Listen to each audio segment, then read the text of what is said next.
नीतीश राणे ने उद्धव ठाकरे पर हमला बोलते हुए कहा कि वह फ्लैट पैरों वाले मुख्यमंत्री थे, जिसके कारण सिंधुदुर्ग जिले के चीपी हवाई अड्डे के दिन खराब रहे। राणे ने सुझाव दिया कि हवाई अड्डे पर उद्धव ठाकरे का साइन बोर्ड बदलने से ही अच्छे दिन आ सकते हैं। वे सिंधुदुर्ग में मीडिया से बात कर रहे थे। निलेश साहेब निवडून आल्यानंतर कुडाळ मालवणच्या जो काही विकासाचा बॅकलॉग आहे, एक एक एक एक एक एक सगळ्या गोष्टी भरत चाललेल्या आहे। म्हणून हा पायगुण असतो खरं म्हटलं। चांगले लोक सत्तेवर आणि त्या पदावर बसले तर बघा सगळ्या गोष्टी कशा व्हायला सुरू होतात। कधी कधी वाटतं सामंत साहेब आपल्या त्या एअरपोर्टला पण जी ती लावलेली पाटी आहे ना ती बदलायला पाहिजे। कारण का मुख्यमंत्री म्हणून उद्धव ठाकरे त्याचं उद्घाटन केलेलं आहे, तर त्या चपटा पायाच्या मुख्यमंत्र्यांनी केला असल्यामुळे तो एअरपोर्टच बंद पडतोय।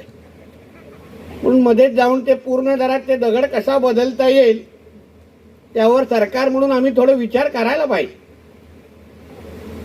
कारण बघा कशा गोष्टी होतात। आदर्श लोकप्रतिनिधी लोकांच्या इच्छेच्या पलीकडे आणि लोकांच्या हिताच्या पलीकडे आम्ही काहीच सहन करणार नाही, ही जी काही मानसिकता आहे त्यामुळे ही अशी कामं होतात। कुठल्याच पद्धतीची तडजोड करता कामा नये। मी पहिल्याच दिवसापासून आम्ही सगळेजण प्रशासनाला सांगत आलेलो आहे। सगळी माहिती निलेशजीने आपल्या भाषणामध्ये दिली आहे, मी लिहूनही घेतलेली आहे।